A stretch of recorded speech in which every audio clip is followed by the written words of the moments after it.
I'm excited to introduce Rosanne Haggerty, who will give our opening keynote address. We are incredibly fortunate to have the opportunity to hear from Ms. Haggerty, the President and Chief Executive Officer of Community Solutions. Rosanne is an internationally recognized leader in developing innovative strategies to end homelessness and strengthen communities. Community Solutions assists communities throughout the U.S. and internationally in solving the complex housing problems facing their most vulnerable residents. Their large-scale change initiatives include the 100,000 homes and Built for Zero campaigns to end chronic and veteran homelessness, and neighborhood partnerships that bring together local residents and institutions to change the conditions that produce homelessness. Earlier, she founded Common Ground Community, a pioneer in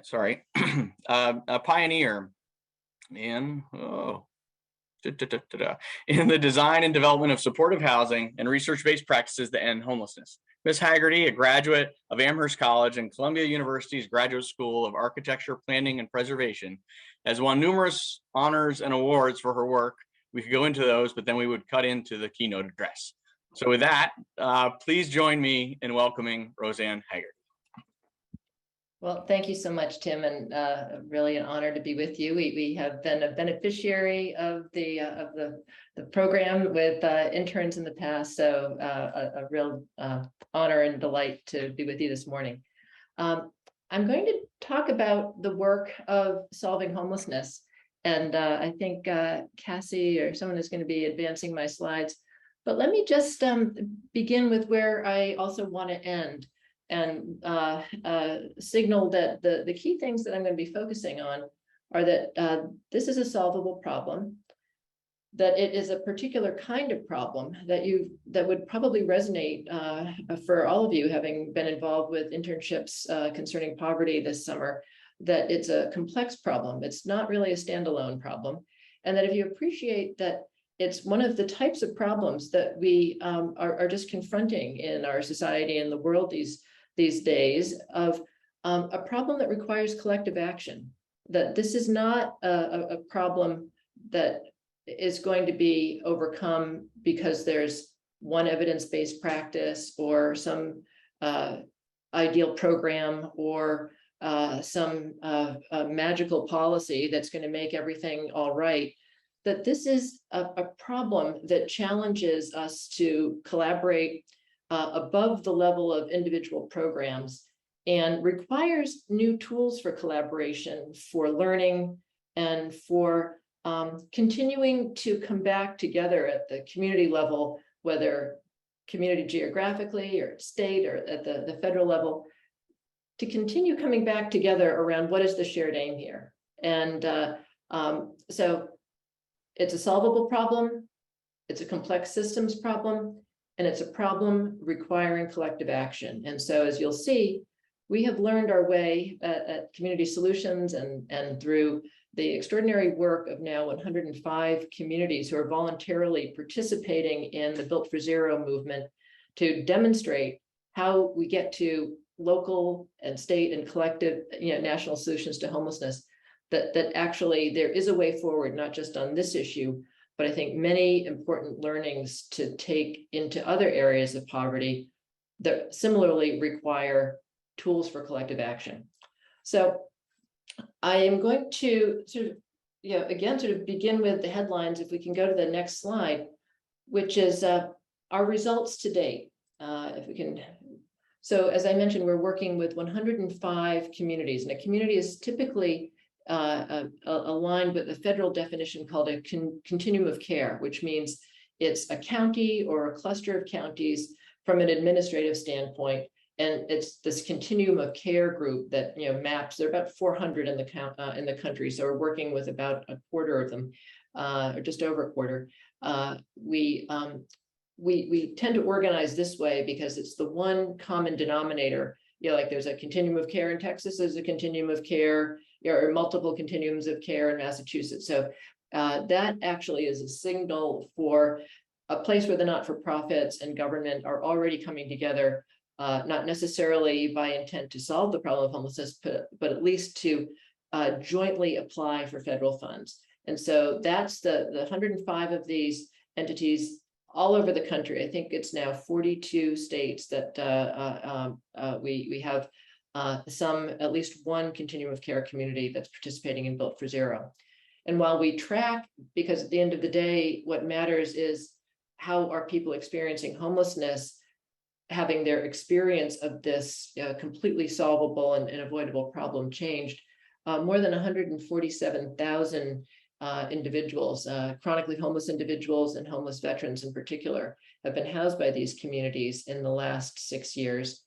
And but because this is about population level solutions, what the metric we pay attention to the most is communities that have gotten all the way to a standard called functional zero. And that's essentially a measurable, testable, shared definition in a community of, is the community now, have they gotten to a place where everyone who's experiencing chronic homelessness has been housed, or there's less than 1% of that group in the midst of being housed, and where on the veteran homelessness front, communities have demonstrated over the period of at least 6 months and sustained that they can stay ahead of any new veteran becoming homeless. Not just that they've ended the problem once, but that they have the system in place to prevent most veteran homelessness and to quickly identify and quickly resolve the homelessness experienced by any new veteran coming into that situation.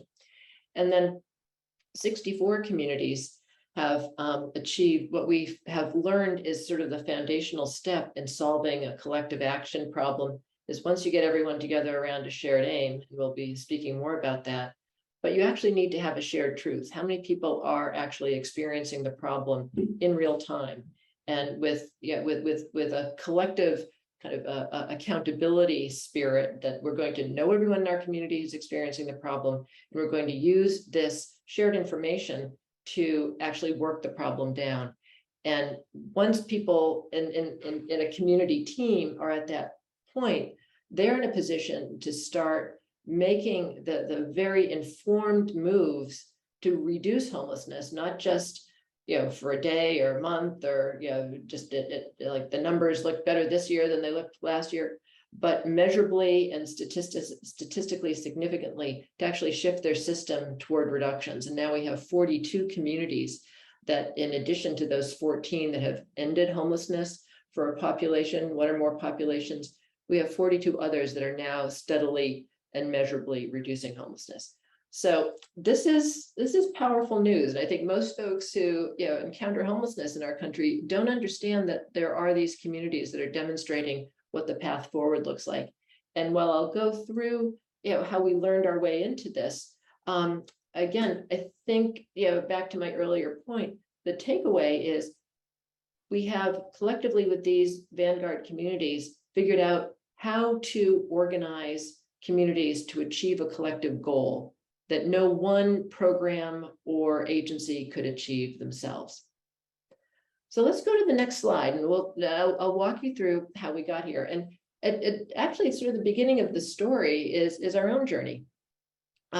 For years, and the first not-for-profit I started, called Common Ground, is now called Breaking Ground, was focused in New York City and the New York City region on building housing, specifically for people coming from homelessness, as well as workforce housing. We see an array of our buildings, and we create about 3,000 apartments over the course of 20 years. And a typical building would have 40% or so workforce housing, and the rest for individuals coming from homelessness. And indeed, housing supply is a huge part of the answer to homelessness, not just supply, but sort of diversity. Having buildings that are linked to support services, that have health services, that allow individuals by intent to move in, and prioritize individuals who have maybe different lifestyle needs, don't need a full apartment, don't have the ability to pass a credit check or something like that. So basically, housing designed to be flexible to meet the needs of people experiencing homelessness. So we built lots of housing, award-winning housing, and indeed, it's an important part of the answer and needed everywhere, a better and more diverse supply of housing with access really geared to those who are vulnerable and are not served by the typical housing market. But after about, I'd say 7 years of, our first 2 big buildings were open, my colleagues and I were looking around the Times Square area in New York, where our largest building was located, and we're like, it wasn't supposed to be this way. Open this 652 unit apartment building and welcome people who experienced homelessness, and wasn't it all supposed to look different on the street? Why is it that we're still passing some of these same men and women who we knew to be homeless and living in our community on the street before we opened our doors? And so we began unpeeling that onion. And initially, it was like, maybe we should just get the other organizations together. And so, while we were providing all this housing, other organizations had contracts for doing outreach services, and yet others had contracts for operating shelters, and yet others had contracts for providing mental health and other services. And so we started pulling groups together who worked in this, this 20-block neighborhood in the center of Manhattan, saying, how is it that people are still on the street when we built all this housing? And what we came to see is that none of us actually really worked together, and people had different information. And if you're an overwhelmed, ill, frightened person experiencing homelessness on the street, how do you thread your way through getting an application, proving that you have this kind of need, showing that you have you are who you say you are, you have your identity documents. And we started realizing that this whole response to homelessness, incredibly good intentions all around, but none of the parts connected. And then we did the smartest thing, the thing we should have done first and foremost, which was we started talking to those individuals on the street themselves, asking, how is it that, we've got this building down the block. Why is it that you're continuing to be here, and what do you need? And what we found overwhelmingly was that, A, everyone knew there was a shelter system in New York. B, they'd had some experience that had frightened them or made them feel very vulnerable, and they felt safer on the street. And C, they had no idea how to thread their way through the system. They knew they didn't want to go back to the shelter system. They had no idea how to get into housing. And indeed, we had the experience of meeting with all these organizations who also kind of knew their part of the story, but didn't see the picture whole.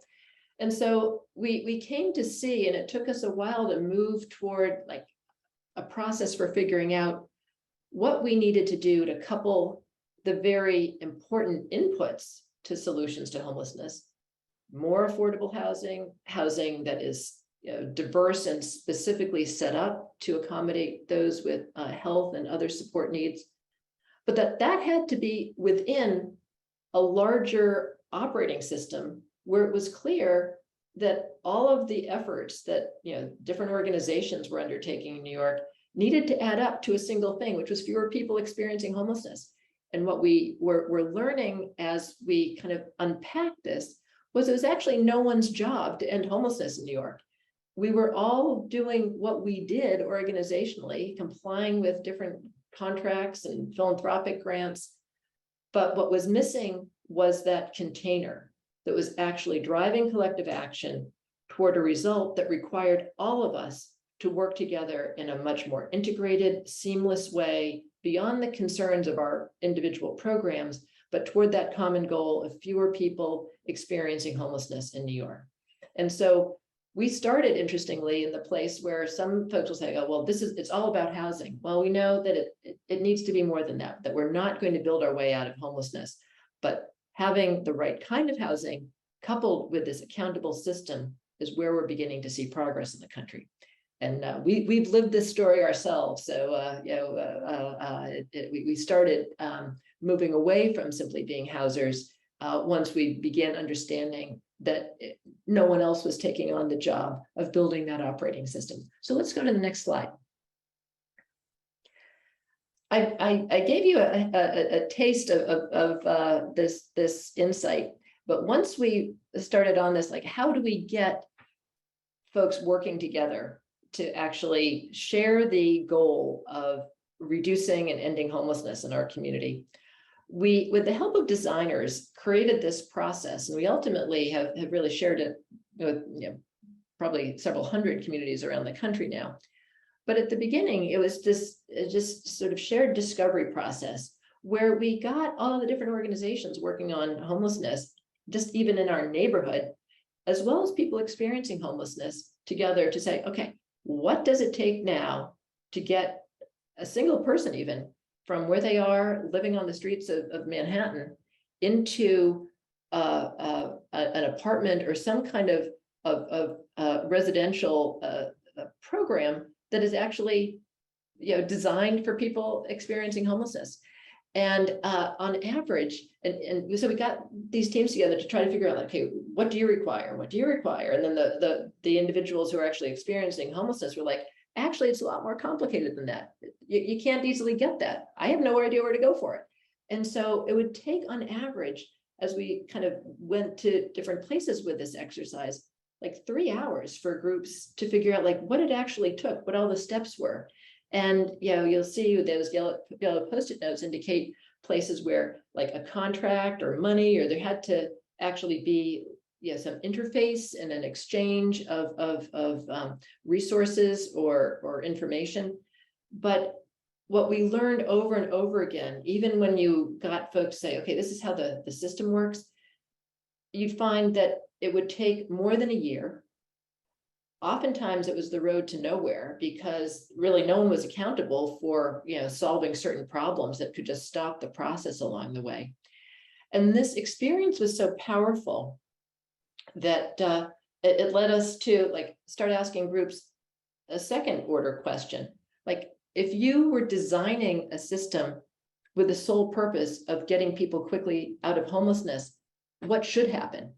And that took about 12 minutes on average. People are like, well, we should do this, this, this. We should all be working on the same team. We should be just working back from the end. Someone should, mitigate the risk by just making it clear with funding sources that was the goal, not, compliance with all of these different steps.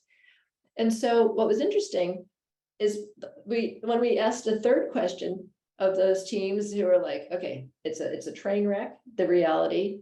We have some very clear ideas what would make this work better. And we'd ask, what would be needed for you to work in that second order way?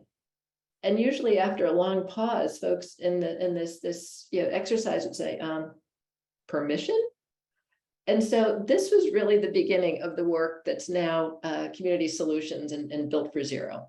It's taking this mess and turning the process of ending homelessness into something shared, actionable, accountable, and actually dignified and equitable for those who are experiencing homelessness. So let's go to the next slide. This is kind of how bad it is. And I'm sure those of you after your summer experience have been wondering, is it this way everywhere? But in any community, you have this array, this is just a flavor of the different types of organizations that all have a role to play. And historically, and in those communities where we're not working, often this still prevails, that there are, maybe 24 different organizations with resources, with rules, who need to collaborate if you're going to, as a community, reduce and end homelessness. But what has been missing is a mechanism. I would say, until we started with these really bold vanguard communities, building a new system and a streamlined way of working and toward that shared goal of ending homelessness, this was all taken as a given. Oh, well, everything's siloed. That's a design feature.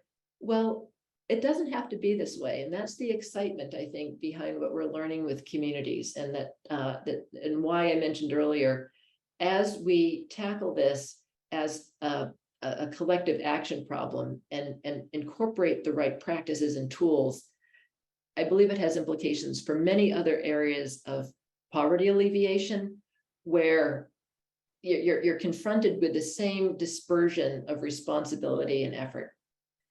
So let's go to the next slide about how this all is working. We start now with a very different question and aim. We don't start with, well, like, how many housing units do we need to build? Or what kind of money do we think we need? We start with, how do we make sure that all of our activities, our programs, investments are adding up to what we want? And how quickly could we know whether what we're doing is working and learn to pivot and get back on track? So these are the animating questions for the Built for Zero movement. And let's go to the next slide. As I've been describing, we've moved from a world through this process of problems to solutions, from a system that many people touch but no agency owns, to one of shared accountability for ending homelessness. We've moved for a definition of success, which is, well, did I meet my program goals or spend my HUD resources in compliance, to one of, have the number of people experiencing homelessness actually move closer to zero? And we have moved from a world where the information, even guiding a community's sense of the dimensions of the problem and the nature of the problem, have gone from like estimates and once a year point in time counts, to very rigorous real-time comprehensive person-specific information on the nature and scope and dynamics of the problem, how it's being experienced, what's working. And the data quality is so key also to being able to tell whether new ideas can actually make a difference. And that's key to this last domain, which is a problem solely understood and sort of accepted as one of scarcity. We don't have enough services, we don't have enough housing, we don't have enough cooperation, to one that is understood as a systems issue, where the money spent, the interventions tested are driven by a sense of the collective responsibility and of data-driven decision-making on where the most effective investments and interventions should be made. Next slide, please. Now, this is one of like my favorite reference points. As I'm kind of leading you through our learning journey, I want to highlight the fact that what we've learned has been dramatically informed by what has been learned in other sectors, where without collective action, solvable problems just remain stuck. We've learned enormously from the world of global health and disease eradication. And what you're looking at here is a team this is in Nigeria, working to eradicate polio. Nigeria is kind of at the very end state of that journey. And what you'll see here is what you almost would see similarly in a Built for Zero community working to end homelessness. You see the whole community team, folks doing the outreach, in this case, to reach people who need to be vaccinated in Nigeria, folks who are the data mappers, folks who are from the government health ministries and from some of the international advisors. Like, everybody's in the same room, sharing the same data, and preparing to iterate on next steps based not on like, I have a guess, but like, what is the data showing needs to happen? And you would see this kind of configuration, I think, go to a manufacturing plant that has very few manufacturing errors, or a high reliability industry where they're looking at, like, how do we make sure that there is no slippage on dangerous work conditions? there is a certain set of behaviors and practices that are employed by groups that are really working toward eliminating problems that require collaboration, real-time shared information, and a mindset about learning, not like defending what I'm doing, but like, what is the data saying? What do we need to test? What do we need to do together to make progress? And so I often show this photograph rather than a team of folks in Bergen County, New Jersey, or in Abilene, Texas, or in San Diego, California, working to end homelessness, because it basically looks the same. And I think it's important to be reminded that there is a certain practice for addressing and effectively solving collective action problems. But let's go to the next slide. So what we have learned is you get there, you get to that kind of scenario where everyone's working the same problem the same way with the same data by incorporating just a few practices. And what my organization and my colleagues do is we work with communities over time to actually embed these practices and to support communities in moving towards zero homelessness. First for one population, usually for those experiencing chronic homelessness or homeless veterans, and then quickly, as they get these practices down, to start applying them to everyone experiencing homelessness. So first, it's about creating this accountable team.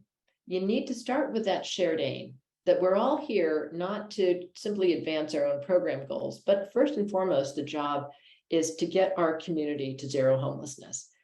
And the vehicle for that is to create a container, to create that meeting space, to create what we have come to call almost the command center, where you have a single team made up of representatives of all of the critical organizations who are owning that outcome together, and that they have pledged to make their own program and staff resources operate in a nimble way in response to what's needed at the community level to drive reductions in homelessness. So the key ones in homelessness that really need to be at the table are that COC I mentioned, the Housing Authority, the Mayor, County Executive, excuse me, and the VA for veteran homelessness. But you can picture, like that group working as a team. You've got your critical bases covered, and plugged into that in many communities. Once there is that structure, that cadence, those behaviors around collaboration, regular meeting, iteration, shared data, a commitment to the same objectives, other community resources and actors can plug into that. We see many places where the faith community or the business community or the landlord community, it's clear what their role is. There is a single place to go that is driving action and progress on homelessness. And so if we can move to the next slide, please. And with that community of actors all working toward the same goal, the conversation week after week is not simply about like, well, is my program hitting its goals? It's really about how we're doing against that shared aim. And that this is the North Star, and that communities agreeing to work in this way, it's often not easy. Part of what our team does at Community Solutions is help to facilitate that team once it comes together to agree to this shared aim and to what the milestones are along the way, and to measure progress in the same way. One of the I think real important attributes of Built for Zero at this point is that we network these communities that are participating together. So all 105 communities, a lot of this happens virtually now, but twice a year typically come together as teams to learn in real time from each other. And you'll find that it's the same types of problems that every community has to overcome. But what's so powerful in that now all of these communities are working toward a shared aim, which is the same shared aim, that they have their local teams bought into that aim, and that they're measuring progress in the same way. You can see the power of the apples to apples knowledge sharing, that the typical obstacles that communities face They may look a little different, from one community to the next, but they're often more similar. And there's that kind of just rapid transmission of problem-solving strategies, as well as the support in pioneering an approach that is very different from, I think, historic ways in which homelessness has been understood as simply a money problem, as we said before, or as a problem of individuals maybe not wanting help. But anyway, this shared aim, agreed to by a shared and command center team, are the first two building blocks. Next slide, please. This insight about the power of quality data has been game-changing. It's also taken from the world of global health, that you cannot actually solve a problem that you can't see fully as a system. You need to know real information in real time. It doesn't help you if you're trying to eradicate polio in Nigeria to know what was true a month ago or a year ago. And yet that's what we often settled for in homelessness. Kind of a good guess as far as what are the challenges, what are the dimensions of the problem, what are the issues, what are the barriers. So once these collective teams with a shared aim are in place, we help communities get to what we call a by name list. This is privacy protected. Individuals experiencing homelessness have to explicitly release their information that the group of organizations working the problem will share, but treat with HIPAA level privacy controls. But you need to have a shared picture of what's actually happening, and that needs to be a real-time and a comprehensive picture, we find, for communities to be able to make progress. Having this quality data, which again goes to, are you accounting for everyone across the community? It means that all of the organizations working on homelessness kind of have to be at the same table, and so that no one is allowed to fall through the cracks because they happen to be at that shelter or known to this outreach team. Like, everybody in the community really has to buy into, it's our collective job. So when you have that kind of shared picture and the ability to update what's happening on the ground at least monthly, that we have seen gives communities the ability to see the system of homelessness and where their housing system has broken down in a completely new and sort of radical way. It sort of reveals that homelessness is it's almost a deceptively large category, because when the data is available to everyone, they can say, oh, we're calling the same problem homelessness when we're looking at someone who has a severe mental health issue who's been on the street for 15 years, or we're talking about the teenager who got kicked out last week and is couch surfing. Like, these are different problems. And so the data allows communities to break those problems down into much more actionable efforts that can be undertaken by subgroups of organizations, and can allow those communities to use their resources smartly. What my colleagues and I often kind of point to is, like, imagine in a hospital emergency room where you just announce, like, everyone here is getting brain surgery or everyone here is getting Tylenol. It would be absurd. But a lot of what has happened over the years, because we haven't had good information on what's actually going on in people's lives and how is their circumstance around homelessness different, this quality data allows communities to be much more targeted, much more user focused in terms of their response, and to triage different experiences of homelessness into different solvable problems. Let's go to the next slide. And I'll say our team spends an awful lot of time working with communities when they join Built for Zero to get to that quality data standard, because it really is a different way of working and requires retraining often. But I have to say, one of the exciting aspects of this is tools of data analytics, facilitation, quality improvement, how you hypothesize and you use small tests of change to help a group learn how to work a problem more effectively. The training in these areas is just so valuable for folks in these systems, because it's the skills that I think all of us need to understand more how to use in this century, which is really about, how do we collaborate and work more nimbly and see whole systems, not just individual parts. And so one of the benefits of learning to use data in this way, even though it requires an upfront investment on the part of communities, is that it actually carries over to many other areas of their work. But with that data, with the team, with the shared aim, you start having different conversations about what part of the problem really is housing supply versus coordination. And once communities can see where the housing supply issues are really going to be the thing that is the barrier to their getting to zero homelessness, you can begin asking better questions about, like, what type of housing, where, at what price point, what services need to be attached. You have a much stronger ability to develop good housing policies, and in fact, to get them funded. I think in many state legislatures, many county governments, our team members, at the local levels are accustomed to just being told, no, homelessness, help, it's just intractable.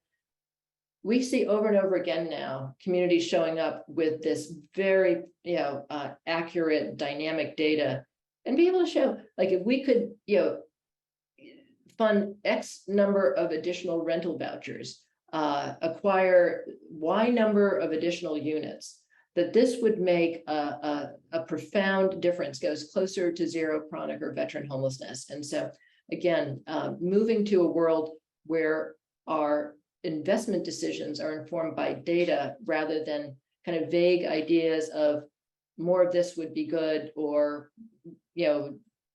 just funding initiatives that aren't linked to very specific strategies. So let's go to the next slide. You're going to hear a lot about this methodology, but because, as you hear me say, I think it is so powerful for related poverty alleviation efforts, I'm going to kind of walk you through, what our Built for Zero team does in a little bit more granular detail. So the methodology, and again, we're learning all the time, but this is where we are to date, and how we show up with and support communities toward these common aims. So next slide, please. So committing to the clear end state. Next slide. To get to an end state on anything, and in some ways this sounds obvious, but it's still a big question mark in the country. We don't have a definition nationally of what it means to end homelessness for everyone. We do have a definition that there are two that have been operative thus far. One that we use to help a community know that it has reached and has sustained the end to veteran homelessness, and a separate one that I'll walk you through that goes to the end of chronic homelessness. Now, to get to functional zero veteran homelessness, this is basically, where you're headed as a community. Like, we say that you can't run a marathon without knowing where the mile markers are and where the end of the race is. And yet, as a country, we've been kind of, I think, almost setting up ourselves in a self-fulfilling prophecy way. If you don't ever set like what the end state looks like, it's sort of a signal that you don't expect communities to ever get there. Well, functional zero for veterans means that your data, you have to have by name real-time quality data, and you have to demonstrate that your system is humming at a rate where there is no veteran who comes into your system who can't be rehoused within 30 days. And we now have 12 communities that can do that, that they have housed every homeless veteran that they started with, and their system consistently stays ahead of the problem. What that means, of course, is you have to start putting more and more of your energy into prevention and into that, rapid detection if there's a new housing crisis for a veteran, and into rapid resolution. And so this is the definition that we help communities get on board with. The VA has had a definition that is a lower standard. It's an important milestone. It's about, kind of, can your system do this or that? We have learned that, if you're not talking about outcomes, real numbers, capabilities are insufficient. The outcomes are what you also need to be measuring. And so this is the definition of an end state to veteran homelessness. And you'll see it's not a destination you reach once. It's a place you get to and you need to stay. And that requires ongoing work and continually testing to see that you're on top of the problem. Let's go to the next slide, please. Now, we align with the federal government, the HUD definition of the end to chronic homelessness. It's really a hard zero in most communities, except if you have a very, very large jurisdiction. Just the slack time in the housing turnaround, HUD saw you needed to have a little bit of flexibility. Like, for instance, several of the large cities we work with, like Washington, D.C., Detroit, Charlotte, Jacksonville, this, 0 or 3 people who are in the process of being housed would be the definition. We all want to get to a place where it's just 0, because chronic homelessness, to define that term, means that you have been experiencing homelessness for a year or more and have a disability, or you've had a series of experiences of homelessness over the course of 2 to 4 years that add up to more than a year. And so, this is chronic homelessness. There should be no surprises. These are people that have been in your system a long time and need to be advanced. There's a high degree of correlation between chronic homelessness and just overwhelmingly challenging health problems in particular. So these are the end states. We are working now with several of the communities that are closest to what we would see to be 0 for all, getting to an overall end state of having eliminated homelessness, to develop definitions of what it means to end homelessness for everyone. And we're bringing those definitions to the federal government, but they have been socialized in communities because we realize, there's a whole numeric and system, a definition that's needed, but that they need to be credible to local people in those communities.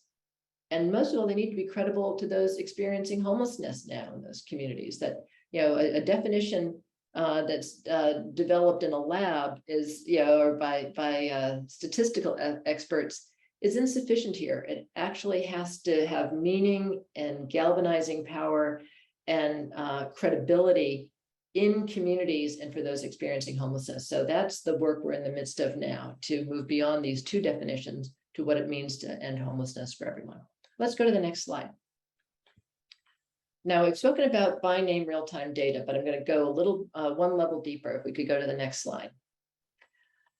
This is the dashboard that communities use once they've gotten to this place where they know everyone by name in real time. To at least on a monthly basis, they can update it, but most communities are just updating their information at least weekly.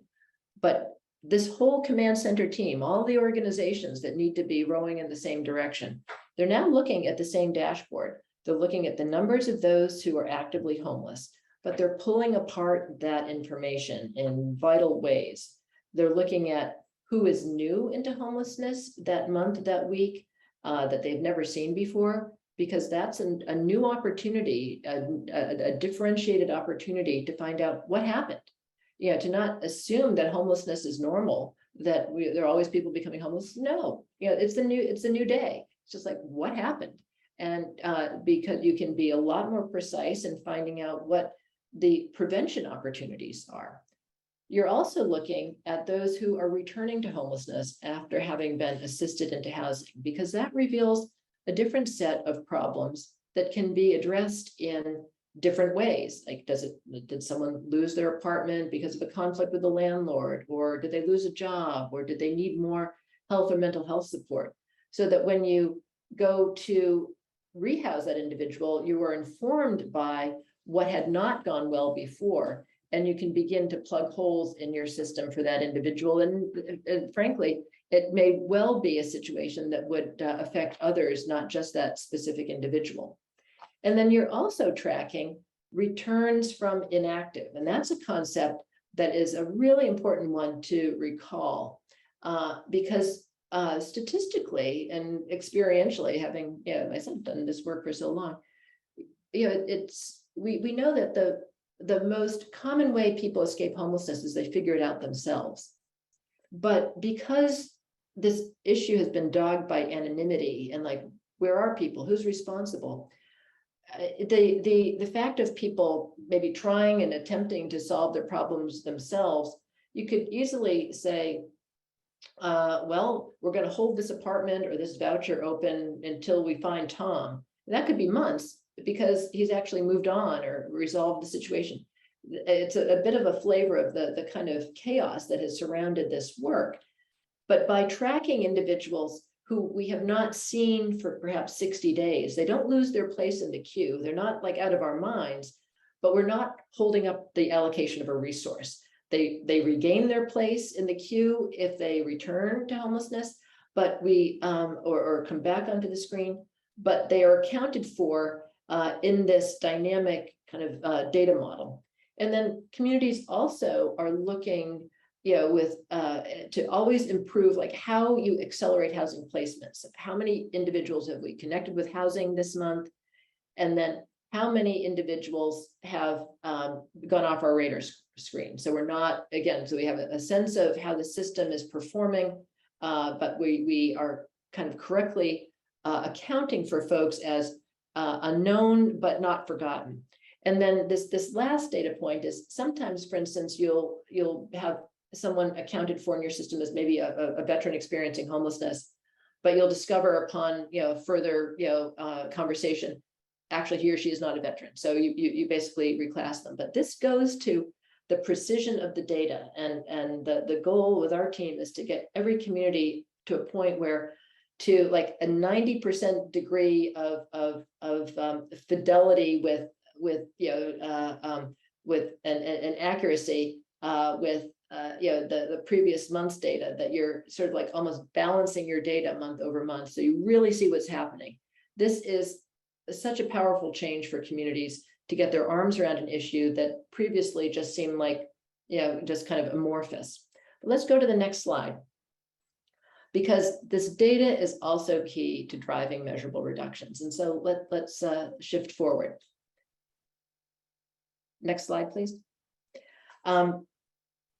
This is kind of the new mindset that is driving this work, to move from individual program efforts alone, all of which are important, but they need to sync up to this common goal of reducing homelessness overall in the community. And so this is what communities are looking at, not just their own program data and not just the dynamic data on like who's actively homeless, but they're looking at like, how are our collective activities this month adding up to more than the sum of the parts? And are we moving the needle steadily down on those who are experiencing chronic homelessness or veteran homelessness overall? And this is data that shows kind of the last mile journey, the last year of the efforts of Bakersfield, California. And I like to highlight a California community because I think we're all aware that California is particularly challenged. About a quarter of those experiencing homelessness in the country are in California. But Bakersfield is the exception that proves the rule. And I should say many California communities are making progress, but Bakersfield has ended chronic homelessness. And you'll see in the last year, they went from, I guess, about 80 remaining chronically homeless individuals down to 0 in a year. But it is not like a straight line. And you see in the data pattern, like new interventions, like slippage, new interventions, slippage, new interventions. And that this really is the picture of what it looks like to solve a collective action problem. Just, iterative work with the data informing you at regular intervals where it's time to try something new because something has shifted in the system. Let's go to the next slide. It's also vital to have quality data and to have this system level view, not just to solve homelessness, but to see that communities are equipped to solve it in a racially equitable way. We know that across the country, Black and Native Americans are disproportionately represented in homelessness. And we also know that that shows up in terms of inequitable experiences sort of at every step of the housing process. It's showing up in the number, how quickly Black and Native folks are identified as needing assistance. And it shows up in how quickly people are linked to apartments, to the number of apartments they're shown. And so we are helping communities use their data to really pull apart their systems and put them back together in a way that assures equity at every step of the housing system building journey.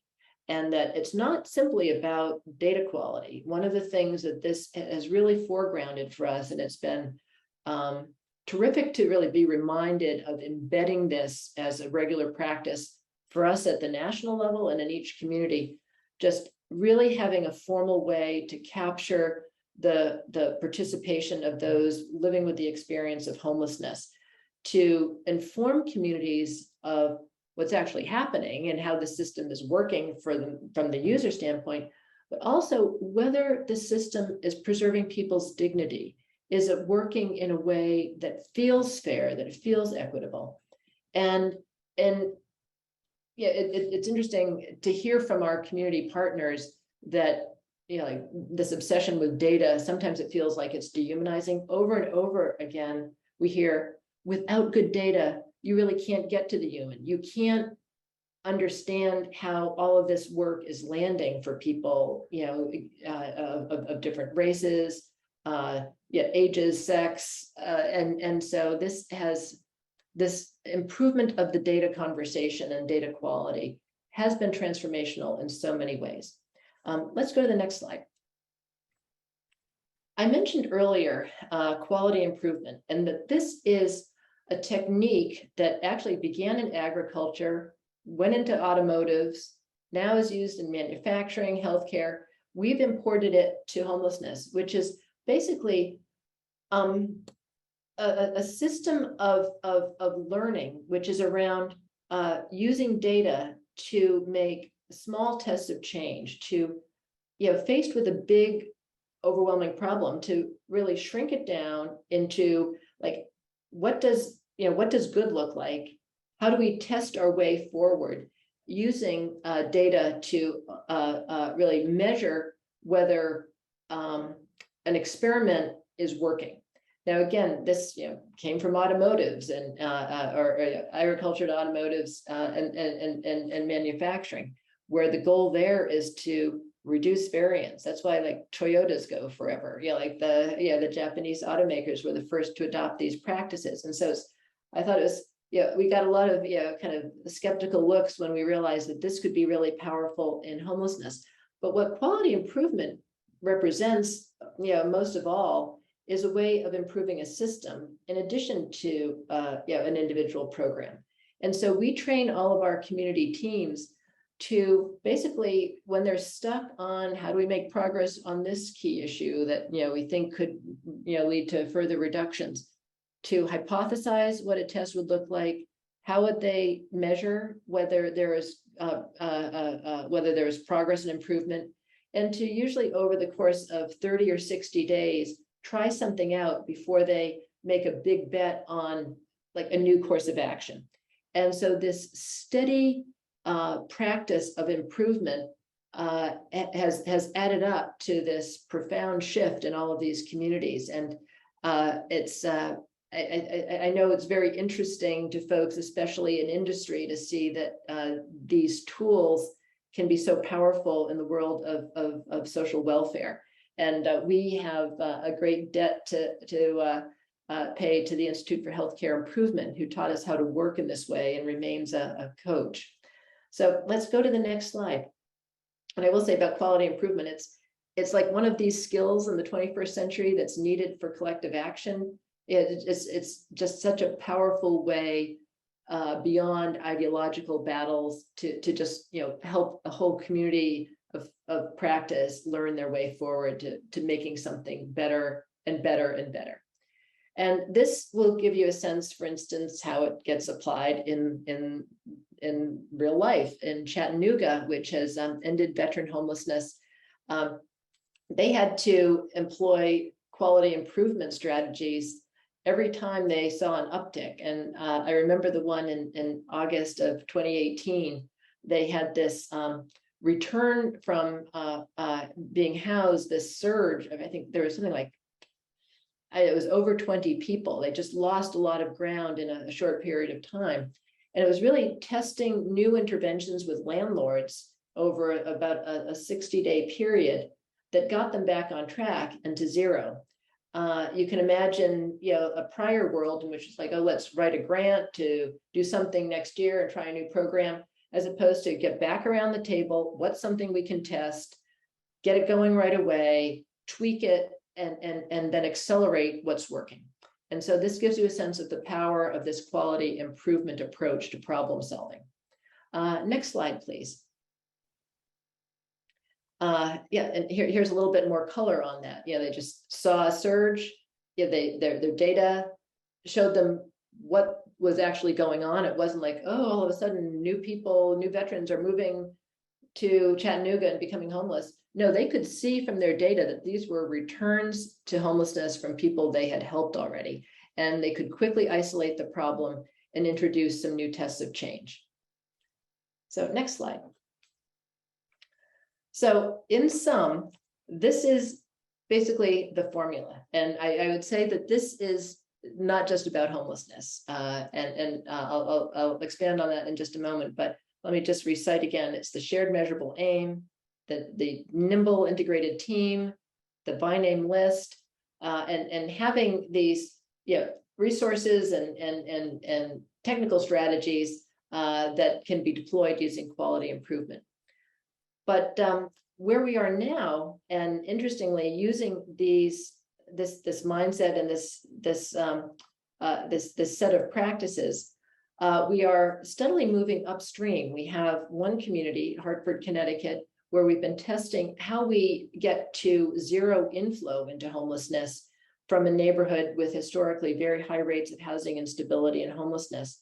And what we have found is using this same approach is very powerful for getting a new group of actors together upstream of homelessness. So we, followed the data trail, worked with the local partners, and saw, and importantly, right at the center of this was individuals from the community who had experienced homelessness. And we saw that we needed the court system, we needed the behavioral health system, and we needed the corrections system to be working together in new ways to essentially expand the team to engage those systems and organizations in those spaces to have as their goal no one experiencing homelessness as the result of an eviction, discharge from the criminal justice system, or because of unmet behavioral health needs. So we're seeing more and more of our work shift to upstream, but using these practices to get to a point where communities have the ability to shift, not away from getting to zero homelessness, but to include actively working on prevention at the same time. So next slide, please. I thought I would spend just a few moments giving you a sense of where we are heading over the next 4 years. Our strategy is by our aim, and then the strategy behind it is by 2026, by the end of 2026, we will have helped the country reach a tipping point where communities of every type have proven that they can reach functional zero for one or all or more populations, that we'll have cleared the path from a policy standpoint so that any community, including communities that we never work with directly, but just the the policy lanes will be clear and the practices will be understood so that any community can be ending homelessness, and that it will essentially be in a different space from a mindset and a communication standpoint, that it will be understood as an urgent and solvable public health and racial equity problem. We have gotten a lot of wind behind our sails in the last year, and that just over, well, I guess about 15 months ago now, our work received the MacArthur Foundation's 100 and Change Award, which is a really exciting innovation that the foundation introduced. This was the second time they'd run this global competition for an idea that promised real and measurable change on an urgent social or environmental challenge of our time. And we won a $100 million implementation grant that is enabling us to increase our staffing so we can go deeper and broader with communities. We're expanding now to probably another 5 communities, but we're going to hold steady at 110. It is allowing us to put money directly into communities to do 3 things: to help them hire a dedicated staff person, each community, to be this kind of system manager, system integrator leader, to be the captain of this integrated team. That's kind of, I think, frankly, a new job that we're seeing is needed in every community, to pull these different system pieces together. It's allowing us also to provide communities with some flexible resources to get over barriers on the in that last mile to functional zero. Sometimes we're finding it's, for want of fairly modest resources, but more flexible than ones that they have from government, that can allow them to make that kind of rapid progress toward the end. And then thirdly, for what we are calling catalytic investments, is there a thing that if you had this, could actually, not just help you reach zero, but put your system on a different footing. And like, for an example of that would be in the Gulf Coast of Mississippi, one of the amazingly capable communities. They've ended veteran homelessness across this vast 6-county area. But because of these big geographies, they needed a single kind of center where they could consolidate different services, have some emergency accommodation. And so we've made an investment with them to create that site to just keep that whole system going. And so in addition to those investments, the MacArthur grant has allowed us to take $10 million of that money and to create a $125 million housing acquisition fund. We are working with 16 of the largest Built for Zero cities to help them reach zero veteran and chronic homelessness by acquiring existing apartment buildings that are coming on the market, both to preserve them as affordable, but to allow those turnover, the natural turnover of those apartments, to be committed to those referred homeless veterans or chronically homeless individuals referred by our local team. So those teams will have a dedicated, flexible stock of housing, for all time. And then also we're using that fund to acquire hotel properties and convert them to make housing, additional housing capacity immediately available to these communities. And what's interesting, what we're finding already, is that the investors, who are, have agreed to take, a limited return, how quickly interest in this approach, was demonstrated by healthcare systems, insurance companies, high net worth individuals looking to have social impact with their money. And so we are excited to be demonstrating a way of creating housing supply, dedicated housing supply for communities that bypasses the usual super slow new development tools that the country has. And then lastly, I should say there are 2 other components. The last piece within Community Solutions is this fund has allowed us to stand up for the first time a robust policy team to work on the state and federal levers of change, to align policy, to actually reinforce reductions in homelessness and system level aims, to upgrade data quality, to drive basically a more aligned set of funding resources and instructions to communities than is presently the case. And at the state level, we're excited that there has been this surge of interest in state governments, like how do we align our state agencies to actually support local communities in making progress, and rather than see ourselves as just like, oh, we issue RFPs or we regulate, like how do state government agencies become active partners to communities. And so the MacArthur funds are allowing us to build a team to do that work. And then the final piece is to have our work evaluated independently in its entirety for the first time. Individual pieces of the work have been evaluated, but we have an evaluation partnership with Equal Measure and OR's Impact, two organizations that are known for their developmental evaluations, because this is really about kind of active learning. You know, it's not going to be too useful to us if like 5 years from now we get a report saying that was good, that wasn't so good. We want the process of evaluators telling us on a regular basis, this is working, this isn't, this looks interesting, so that we can be incorporating that independent overview into the ongoing improvement of our work. So I'll stop there. Lots of information, but certainly have time for questions. Well, yeah, and thank you so much. That was, as you say, a lot of information, but incredibly powerful information, and to see sort of how this is all working together. We do have only a couple minutes, but if anyone would like to ask a question, it'd be great to see. Use the raise hand feature, or which is under the reactions button, or let's see, or you can simply turn your video on and unmute yourself and ask the question.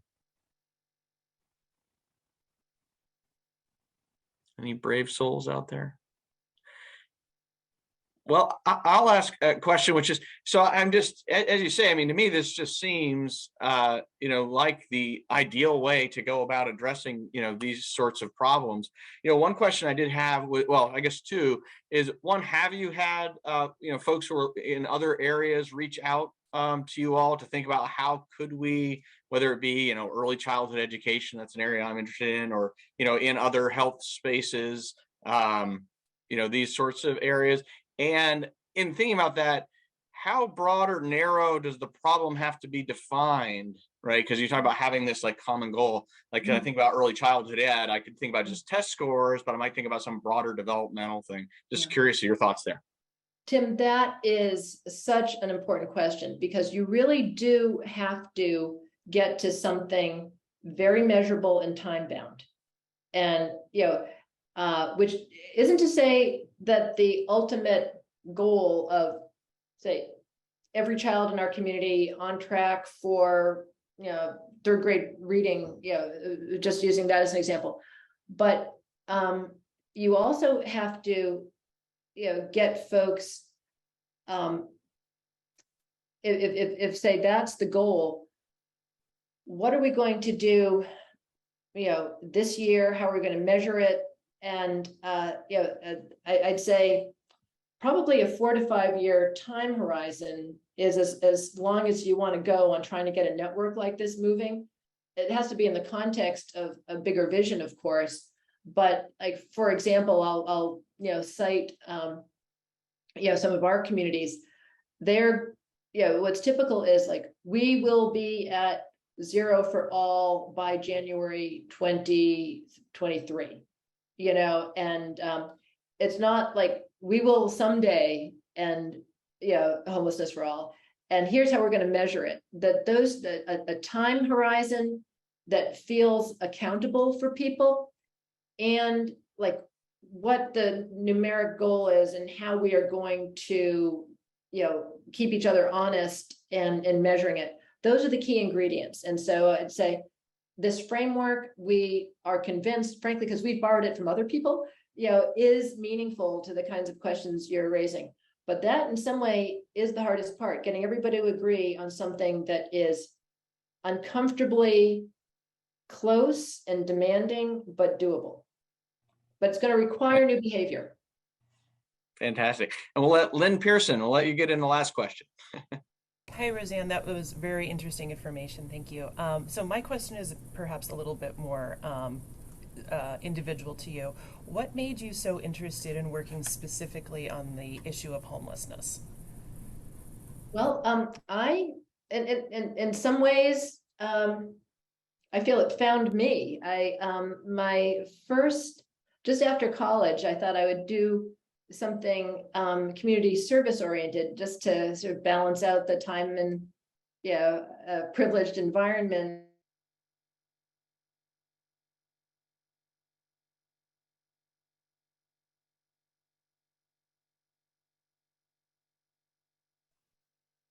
We'll wait just one moment and see if her internet connection is restored.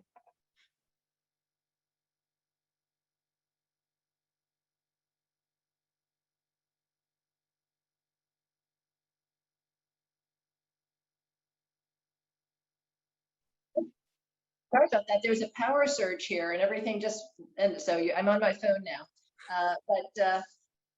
But I spent that year volunteering at a shelter for runaway young people in New York City. And the reality was, like, these young people were effectively homeless. Being a runaway sort of implies there is a home you could theoretically go back to, but there was no home in most of these young people's cases. So this was in the early 80s when homelessness was really emerging as a new issue. I mean, there'd been homelessness during the Great Depression and documented in the 1880s and an earlier depression. But this was really, and people, I think, especially younger people, don't appreciate that this is sort of a new problem, that we did not have people living on the street or, huge public shelter systems in the early 1980s. This has all happened since then. And so I had this experience of what's going on here? And I'm working for this really well-intentioned organization, but we're set up to run a crisis shelter.